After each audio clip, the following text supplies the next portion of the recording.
من شرور أنفسنا ومن سيئات أعمالنا من يهده الله فلا مضل له ومن يضلله فلا هادي له أشهد أن لا إله إلا الله وحده لا شريك له وأشهد أن محمدًا عبده ورسوله أما بعد فإن خير الحديث كتاب الله وخير الهدي هدي محمد صلى الله عليه وسلم وشر الأمور محدثاتها وكل محدثة بدعة وكل بدعة ضلالة وكل ضلالة في النار اللهم صل على محمد وعلى آل محمد كما صليت على إبراهيم وعلى آل إبراهيم إنك حميد مجيد اللهم بارك على محمد وعلى آل محمد كما باركت على إبراهيم وعلى آل إبراهيم إنك حميد مجيد فأعوذ بالله السميع العليم من الشيطان الرجيم ضرب الله مثلا للذين كفروا امرأة نوح وامرأة لوط كانتا تحت عبدين من عبادنا صالحين فخانتاهما فلم يغنيا عنهما من الله شيئا فقيل ادخلا النار مع الداخلين۔ تعریفوں کے لائق اللہ سبحانہ و تعالی کی ذات ہے۔ انگن درود و سلام محمد الرسول اللہ صلی اللہ علیہ وسلم پر۔ بات چل رہی تھی حشر کے میدان میں اہل ایمان کو اللہ کی طرف سے الصراط پر نور نصیب ہوگا۔ اللہ تعالی ہم سب کو نصیب فرمائے۔ سورۃ تحریم کی ان آیات میں نوح علیہ السلام اور لوط علیہ السلام کا ذکر، ان کی جو بیویاں تھیں،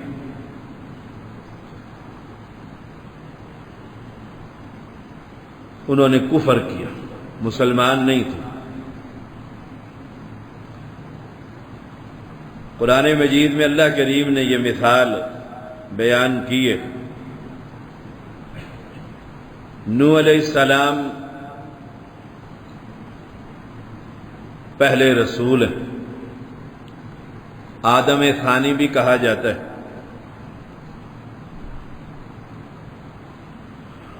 اور بڑا لمبا عرصہ اللہ کی توحید اپنی قوم کے سامنے رکھی، 950 سال۔ کہنا آسان ہے، ہم تو 4 مرتبہ اگر کسی کو چائے پر بلا کر اللہ کی معرفت کی گفتگو کریں اور وہ نہ مانے تو کہتے ہیں بے ایمان ہے، چھوڑو اس کو۔ کمال ہے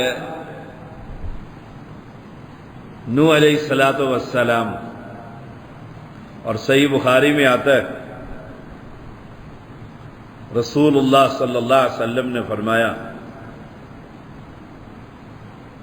کہ نوح علیہ السلام کتنا صبر کرنے والے تھے۔ یا قوم اعبدوا اللہ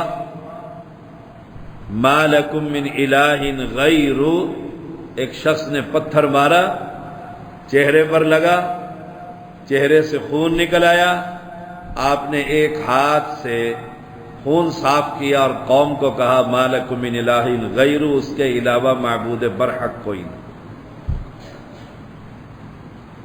وہ نوح علیہ السلام جن کا ذکر سورۃ نوح کے اندر بھی ہے اور قرآن مجید کی دوسری سورتوں میں بھی موجود ہے۔ ہمارے ہاں جو یہ عقیدہ پایا جاتا ہے کہ ہم گناہ گار ہیں، ہماری تو اللہ سنتا نہیں ہے، اور یہ جو قبر میں نانگے شاہ مدفون ہے یہ نیک ہے، اس کی موڑتا نہیں ہے، اس لیے سارے مرد اور عورتیں مقبروں پر اپنی تکالیف کا اظہار کرتے ہیں اور سمجھتے ہیں کہ ادھر سے ازالہ ہو جائے گا۔ نوح علیہ السلام جنہوں نے اپنی قوم کو سمجھایا اور تکالیف اٹھائیں اور کہتے ہیں 72 کے قریب لوگ ٹوٹل مسلمان ہیں۔ 950 سال میں 100 آدمی بھی مسلمان نہیں ہوئے۔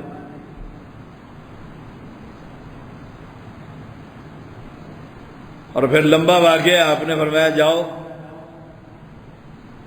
کشتی بناؤ میری آنکھوں کے سامنے۔ وہ پانی آیا، تنور ابلا، آسمان سے پانی برسا اور کشتی چلی، اہل ایمان سوار ہو گئے۔ اب دیکھیے یہاں پر جو میں نے آیت پڑھی نا، کفر کیا نوح علیہ السلام کی بیوی نے اور لوط علیہ السلام کی بیوی، کانتا تحت عبدین من عبادنا صالحین، وہ ہمارے بندوں میں سے 2 نیک بندوں کے نکاح میں تھی۔ پیغمبر ہے نا، پیغمبر سے نیک کون ہوگا؟ لیکن کفر کیا ہوا ہے۔ اور یہاں نوح علیہ السلام اپنے بیٹے کو کہتے ہیں یا بنی ارکب معنا ولا تکن مع الکافرین، اے میرے بیٹے ہمارے ساتھ سوار ہو جا اور کافروں میں شامل نہ۔ قال سآوی الی جبل یعصمنی من الماء، اس نے کہا میں تو کسی بڑے پہاڑ کی پناہ پہ آ جاؤں گا، پہاڑ کی چوٹی پہ پانی کیسے پہنچے گا؟ قال لا عاصم اليوم من امر اللہ الا من رحم، نوح علیہ السلام نے کہا آج اللہ کے حکم سے کوئی بچانے والا نہیں، اللہ کا یہ امر آ گیا، بہتر ہے تو ہماری کشتی میں، یعنی مسلمان ہو کر کشتی میں سوار ہو جائے۔ مشرک کو اللہ تعالی نے نوح علیہ السلام کی کشتی میں بیٹھنے کی بھی اجازت نہیں۔ ہم تو اپنی بیٹی لخت جگر کو مشرک کا نکاح میں دے دیتے ہیں کہ چاچے دا پتر ہے، یا نوح علیہ السلام ہے اور پیچھے کہا جا رہا ہے حتی اذا جاء امرنا وفارت النور قل نحمل فیہا من کل زوجین اثنین، جوڑے جوڑے بٹھا لے سب کے، نر مادہ جانوروں کے سب، لیکن یہ یاد رکھ قبر پرست تیری کشتی میں سوار نہیں ہو سکتا۔ سبحان اللہ، مشرک سے اللہ کو اتنی نفرت ہے۔ اور یہاں بیٹا ہے، اور جو میں نے آیت سورۃ تحریم کی پڑھی وہاں بیوی ہے۔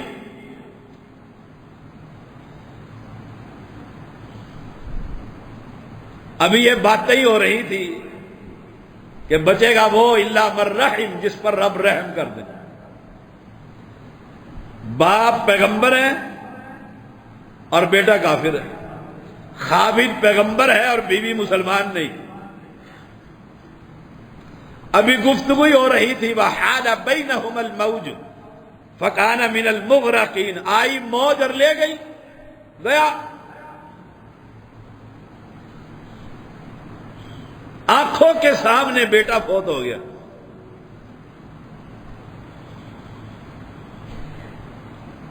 اب یہ پیغمبر ہے،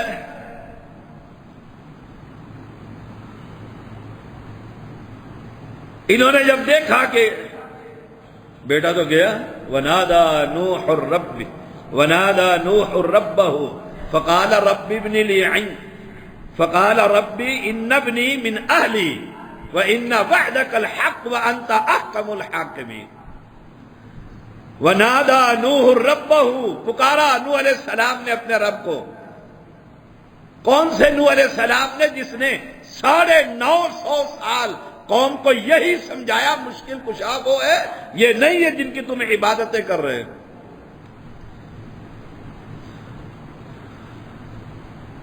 اور کہا میرا بیٹا ہے میرے اہل سے، اور تیرا وعدہ سچا ہے، اور تو بہتر حاکموں کا حاکم. درخواست دے دی نا. اب اللہ تعالی لاج رکھتا نا پیغمبر کی گفتگو کا کہ یہ تو وہ پیغمبر ہے جس نے پتھر کھائے اور بیٹا بھی ہے. پیغمبر نے نسبی رشتہ بیان کیا. اللہ کریم نے کیا کہا؟ قال یا نوح انہ لیس من اہلک، یہ تیرا ہی نہیں. اللہ نے ایمان کا رشتہ بیان کیا. یہ کہنا کہ یہ پیر فقیر اور درویش اور یہ سائیں یہ کل کو ہمارے کچھ کام آئیں گے کام اٹھا کے اپنے ساتھ جہنم میں لے جائیں گے، ایسے کام آئیں گے. جہاں یہ جا رہے ہوں گے نا سارے نشے میں مست، سارے مرید بھی ساتھ جا رہے ہوں گے. وہ ایک پیر سے پوچھا نا نماز پڑھی ہے؟ اس نے کہا ہم تو ہر وقت نماز میں ہوتے ہیں. تمہاری تو 5 نمازیں ہیں مولویوں، شریعت پہ چلنے والوں، ہم تو ہر وقت نماز میں ہوتے ہیں، 24 گھنٹے نماز میں. قرآن مجید بڑی خوبصورت کتاب ہے. لوط علیہ السلام کی بیوی ہے، فرمایا کوئی شے اے نوح یہ تیرے گھرانے میں سے بھی نہیں. کیوں؟ دیکھو ساتھ سمجھایا پیغمبر کو، انہ عمل غیر صالح، اس کے عمل ہی ٹھیک نہیں. گویا سید ہونے کا فائدہ نہیں ہوگا اگر عمل ٹھیک نہ ہوئے. کہ میں آل رسول میں سے ہوں تو آگ ہمیں کیا کہے گی؟ ہم تو آگ کے اوپر ماتم کرتے ہیں. وہ ایک انڈیا کی ویڈیو بڑی وائرل ہے اور بڑی خوبصورت ہے. اسے 2 بندے پکڑ کر اسے چھلانگ لگواتے ہیں، آگ کے اوپر پاؤں رکھتا ہے، پیچھے ہٹ جاتا ہے کہ دیکھو دیکھو. وہ دونوں سے بازو چھوٹا اور آگ میں طبیعت ٹھیک ہوئی نا، پھر سارے بھاگ کھڑے ہوئے اسے اٹھانے کے لیے. سبحان اللہ. رسول اللہ صلی اللہ علیہ وسلم سے سوال کیا گیا نا کہ ابو طالب کو کوئی فائدہ ہوگا جس نے آپ کا ساتھ دیا؟ کتنا ساتھ دیا؟ کوئی کمال ہے؟ اللہ اکبر. کتنا ساتھ دیا، ہر وقت کھڑے ہوئے. فرمایا ہاں فائدہ ہوگا اسے. کیا فائدہ ہوگا؟ کہا اس کو اس کے پیروں پر جہنم کے 2 انگارے رکھ دیے جائیں گے. یہ فائدہ ہوگا کہ وہ سب سے ٹاپ پر ہوگا جہنم کے. اور اس کے ایک حدیث میں 2 تسمے، کوئی 2 جوتے، شارحین لکھتے 2 کوئلے، اور اس سے اس کا دماغ ایسے کھولے گا جیسے ہنڈیا میں چاول کھولتے ہیں پانی. اور ابو طالب سمجھے گا مجھ سے زیادہ عذاب کسی کو نہیں ہو. یہ فائدہ ہوگا. فائدہ کس کو ہوگا؟ جس نے لا الہ الا اللہ، فائدہ اس کو ہوگا. یہی بات اللہ نے یہاں پر کہی، انہ عمل غیر صالح. اس کے عمل ٹھیک نہیں تھے، وہ مانتا ہی نہیں تھا. اور آج کا یہ کلمہ پڑھنے والوں کی، مسلمانوں کی اکثریت مانتی ہے اللہ کو، سوال ہی پیدا نہیں ہوتا۔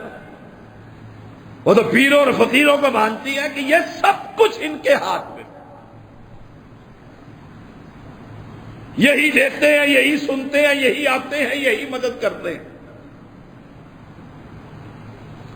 اور ابھی ابھی آپ دیکھو نظام الدین اولیاء کے جو گدی نشین ہیں، یہ شاہ محمود قریشی کا بھائی، وہ ویڈیو وائرل ہو گئی ہے، غریب سید قریشی کے ہاتھ میں نذرانے رکھ رہے ہیں، اور قریشی کا بیٹا آ گیا مقابلے میں، وہ چاچا کہتا ہے دجال پیدا ہو گیا ہمارے گھر میں، کیوں؟ میرے بجائے اس کو نذرانے مل رہے ہیں۔ اصل لڑائی تو یہ پیر خانے کی ہے نا، یہ نذرانے، یہ پیر خانے، یہ آستانے، یہ درگاہیں، یہ بارگاہیں، یہ نظام، یہ اسلام کا نظام نہیں، یہ کفر کا نظام۔ جتنا اسلام کو نقصان ان سیدوں نے پہنچایا ہے، پیروں نے اور فقیروں نے پہنچایا ہے، ان صوفیوں نے پہنچایا ہے، اللہ کی قسم اتنا نقصان کسی غیر مسلم نے بھی نہیں پہنچایا۔ انہوں نے امت کو تباہ کر کے رکھ دیا۔ اس وقت یہ امت کے سب سے بڑے دجال ہیں، کذاب ہیں، کہ جو لوگوں کو یہ کہتے ہیں کہ ہماری قبر پر آ کر ہم سے مانگو، ہم سب کچھ دینے والے ہیں، اور قرآن کہہ رہا ہے سب کچھ دینے والا۔ اور یہ توحید کا پیغام ہر بستی سے نہیں ملتا، ڈرتے ہیں لوگ، خوف کھاتے ہیں کہ ان کو کہیں، ان خوخار جبڑوں کے اندر ہاتھ دے۔ یہ عجمی اسلام جو ہمارے بر صغیر کے اندر آیا ہوا ہے، اس کا عربی اسلام سے کوئی تعلق ہی نہیں۔ پیغمبر نوح علیہ السلام اور بیٹے کی درخواست کر رہے ہیں، اور آسمان والا کہتا ہے انہ لیس من اہلک انہ عمل غیر صالح، یہ تیرا ہے ہی نہیں، کیونکہ تجھ پر ایمان نہیں لے کر آیا۔ فلا تسألنی ما لیس لک بہ علم، مت سوال کر جس کا تجھے علم نہ ہو۔ یہ قرآن مجید۔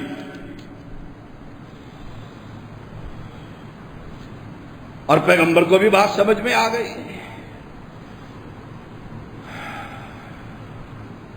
اور یہاں پیروں نے عذاب بنایا ہوا ہے۔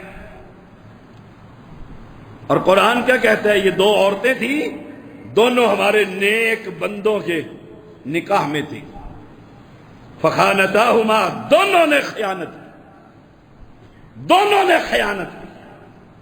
سب سے بڑی خیانت کیا ہے؟ اللہ ایک کو نہیں مانتی، اپنے خامد کو نبی نہیں مانتی تھی، اپنے قوم کے عقیدے پر تھی پیغمبر کی گھر والیاں۔ قرآن نے کہا فَلَمْ يُغْنِيَا عَنْهُمَا مِنَ اللَّهِ شَيْئًا، ایک ذرے کے برابر بھی دونوں پیغمبر اپنی بیویوں کے کام نہ آ سکے۔ تیرا بابا کیا کر لے گا؟ جہاں نوح علیہ السلام کی نہ بنے، نہ چلے، لوط علیہ السلام کی نہ چلے، وہاں تیرا بخاری اور زیدی اور نقوی کیا کر لیں گے؟ لائن کے اندر لگے ہوئے ہوں گے سارے۔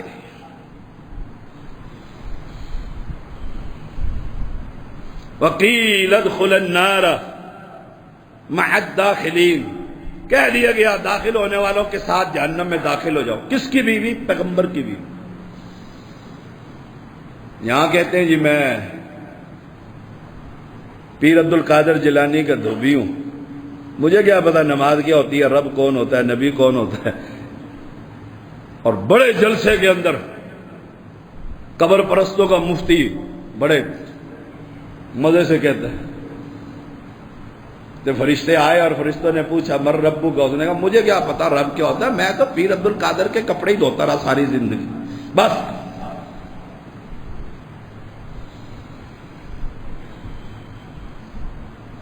قرآن مجید پڑھا کریں، دیکھیے ایک اور پیغمبر کا ذکر ہے،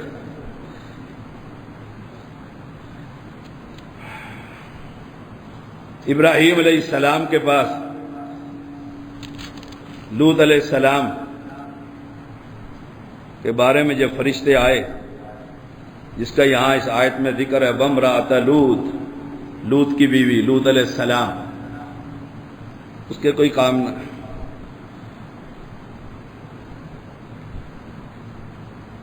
لوط علیہ السلام کمال کا پیغمبر ہے۔ قوم کیا کرتی تھی؟ جو آج کل مدرسوں کی اکثریت میں قاری کرتا ہے، عذاب نہیں بنا ہوا، بات کرے تو اپنا پیٹ ننگا ہوتا ہے۔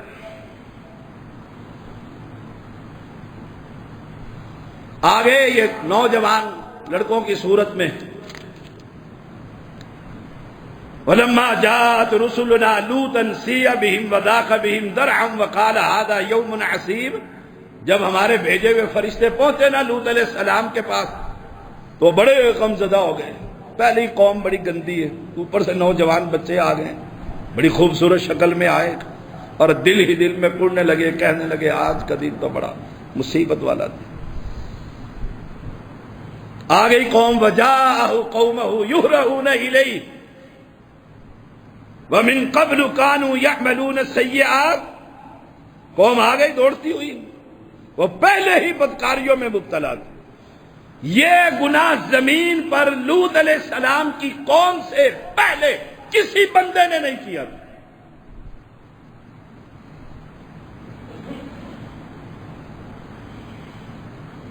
اور ہم استاد رکھتے ہیں، قاری رکھتے ہیں مدارس میں، ہم اپنے مدرسوں میں بڑی چھان بین کرتے ہیں، اور ہر وقت تلوار لٹکی ہوتی ہے، کہیں کوئی قاری کسی بچے کو ہاتھ نہ لگا دے۔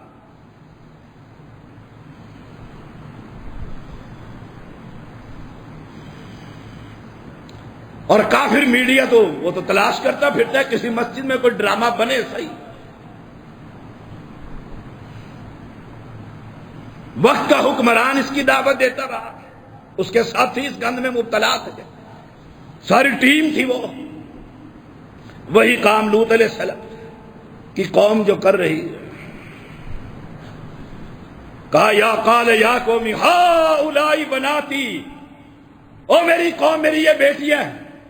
دیکھو اس کے دو معنی ہیں، یا تو اپنی بیٹیاں، اور یا امت کی جو بیٹیاں تھی وہ نبی کی بیٹی ہوتی ہے، کیونکہ نبی باپ کی طرح ہوتا ہے امت کے لیے۔ کہا بناتی ہن اطہر لکم فاتقوا اللہ، ہائے ہائے، ڈر جاؤ اللہ سے، ولا تخذونی فی ضیفی، میرے مہمانوں کے سامنے مجھے رسوا نہ کر۔ اپنی قوم کو کیا کرنے لگے ہو؟ اور ایک جگہ پر تو آتا ہے کہ لوط کو علیہ السلام کو اپنی بستی سے نکالو، یہ بڑا پاک بنتا ہے۔ میں سیالکوٹ کے ایک علاقے میں گیا، بڑی پکی خبر کہ وہاں ایک ٹیم ہے باقاعدہ، وہ ایک رات کو اکٹھے ہوتے ہیں مرد عورتیں اپنی بیویوں سمیت، چابیاں گاڑیوں کے ایک ڈبے میں ڈال دیتے ہیں، پھر آنکھیں بند کر کے چابی اٹھاتے ہیں، جس کی چابی آ جائے وہ اسی کی بیوی کو لے جاتا ہے، صبح کو پھر واپس کر دیتے ہیں ایک دوسرے کو۔ ہائے ہائے، پھر کہتے ہیں سیلاب آ گیا، عذاب آ گیا، اللہ ناراض ہو گیا۔ الیس منکم رجل رشید، تم میں کوئی بھی بندے کا پتر نہیں، سارے خبیث ہو۔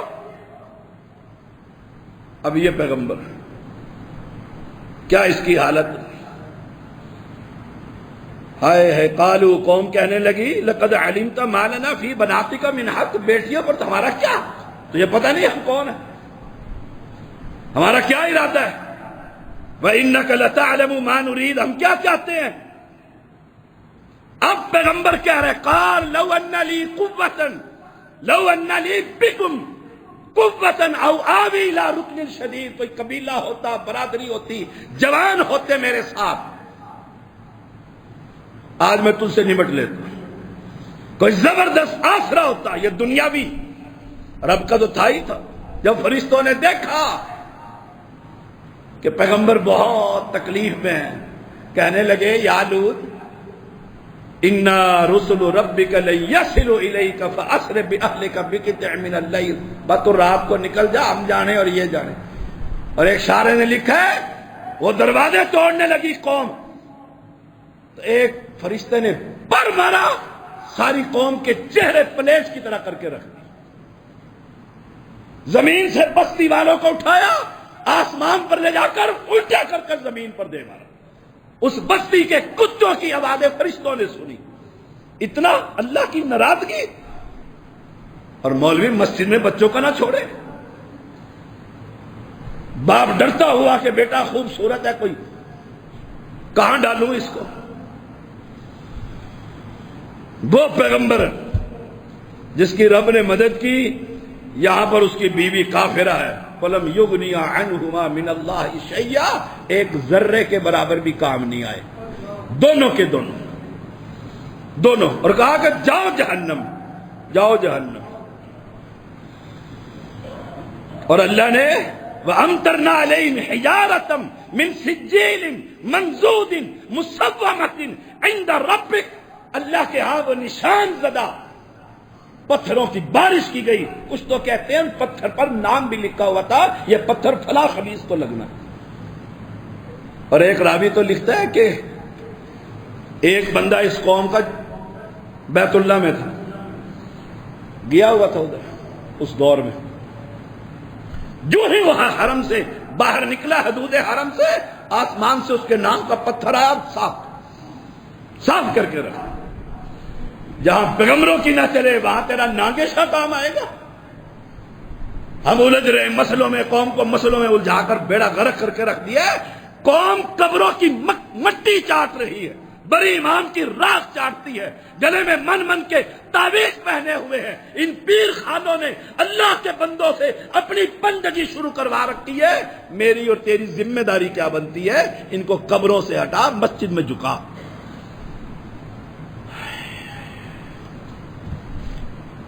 وَضَرَبَ اللَّهُ مَثَلًا لِّلَّذِينَ آمَنُوا امْرَأَتَ فِرْعَوْنَ. دو عورتیں یہ والی, ایک کا نام آسیہ ہے, یہ فرعون کی بیوی تھی. فرعون کون تھا؟ انا ربکم الاعلی. موسیٰ علیہ السلام پر یہ ایمان لے آئی تھی, مسلمان ہو گئے. اس نے دنیا دکھائی.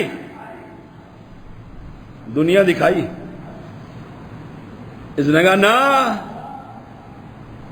ایمان داخل ہو گیا دل. اللہ ہمیں ایسا ایمان نصیب فرما. ہمیں تو اچھے لباس میں کوئی آدم کی بیٹی باہر نظر آ جائے, ایمان چھوڑ کر اس کے پیچھے بھاگ پڑتے ہیں. اکثریت کا یہ حال ہے, باپ کے گریبان میں ہاتھ ڈال دیتے ہیں, مرنا اسی سے شادی کرنی ہے. یہ فرعون کی بیوی آسیہ ہے.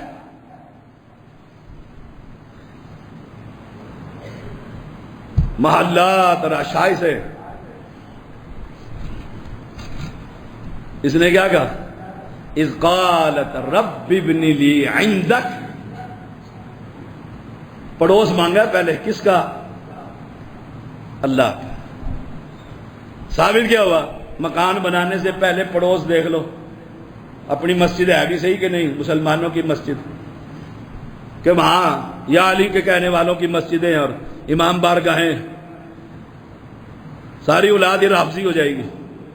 یا قبر پرستوں کی ہے, جہاں پر صبح شام پیروں کی دعوت دی جاتی. قالت رب ابن لی عندک, پڑوس اچھا فرما. لگا وہ ظلم کرنے. باتیں تو بہت ہیں اس کے بارے میں, اسرائیلی روایات. اللہ نے روح قبض کر لی, کر لے جو کچھ کرنا ہے, جان ہی ختم ہو گئی, جان ہی ختم. دعا جو مانگ لی, رب ابن لی عندک بیتا فی الجنہ, اچھی ہمسائیگی. اللہ ہر ایک کو اچھا ہمسایہ نصیب فرما. مکان بنانے سے پہلے اس عورت نے, آسیہ رضی اللہ تعالی عنہ نے, پڑوس مانگا تو اللہ کا مانگا. عندک بیتا فی الجنہ. ابو ہریرہ رضی اللہ تعالیٰ بیان کرتے ہیں, رسول اللہ صلی اللہ علیہ وسلم نے فرمایا فَإِذَا سَأَلْتُمُ اللَّهَ فَاسْأَلُوهُ الْفِرْدَوْسَ. جب بھی سوال کرو نا تو جنت الفردوس مانگو. فَإِنَّهُ أَوْسَطُ الْجَنَّةِ وَأَعْلَى الْجَنَّةِ. ٹاپ کی جنت ہے, ٹاپ کی جنت ہے, سب سے افضل ہے, سب سے بلند, اور اس کے اوپر اللہ کا عرش ہے, اور وہاں سے جنت کی نہریں پھوٹتی. وہ مانگو رب سے. کمال کی عورت. ابو موسیٰ اشعری رضی اللہ تعالیٰ بیان کرتے ہیں رسول اللہ صلی اللہ علیہ وسلم نے فرمایا کمل من الرجال کثیر، مردوں میں بہت سے کامل مرد گزرے، ولم یکمل من النساء الا آسیہ، آسیہ بڑی چوٹی کی عورت عورتوں میں، اور وہ مریم بنت عمران، عمران کی بیٹی مریم۔ پورے قرآن میں اگر کسی عورت کا نام ہے تو مریم علیہ السلام کا نام، کمال کی عورت۔ اس نے دعا کی، اللہ نے قبول کر لی۔ اب کون کہتا ہے نہیں سنتا؟ دعا مانگی، فرعون سے نجات بھی مل گئی، جنت میں گھر بھی مل گیا، پیغمبر نے تصدیق بھی کر دی۔ اور آخری آیت، اسی پر بات ختم ہے، وَمَرْيَمَ ابْنَتَ عِمْرَانَ الَّتِي أَحْسَنَتْ فَرْجَهَا، عمران کی بیٹی مریم جس نے اپنی عصمت کی حفاظت کی۔ فَنَفَخْنَا فِيهِ مِن رُّوحِنَا، تو ہم نے اس میں اپنی ایک روح پھونک دی۔ وَصَدَّقَتْ بِكَلِمَاتِ رَبِّهَا، اس نے اپنے رب کی باتوں کی تصدیق۔ وَكَانَتْ مِنَ الْقَانِتِينَ، بڑی چوٹی کی فرما بردار، اطاعت کرنے والوں میں سے۔ یہ ساری باتیں کر کے نا پھر امی عائشہ کا بھی ذکر کیا جو شیطان بھونکتے ہیں، فرمایا وَإِنَّ فَضْلَ عَائِشَةَ عَلَى النِّسَاءِ كَفَضْلِ الثَّرِيدِ عَلَى سَائِرِ الطَّعَامِ، اور ان سب پر عائشہ کو ایسے فضیلت حاصل ہے جیسے شریف کھانا جو ہے اس کو سارے کھانوں پر۔ وہ چوٹی کی عورت، چوٹی کی عورت، یہ واحد خاتون ہے جس کا اللہ نے نام لے کر قرآن میں سورت مریم نازل فرمائی۔ یہ 4 عورتیں ہو گئی ہیں، 2 کافر ہیں اور خامد پیغمبر ہیں، کام نہیں آئے۔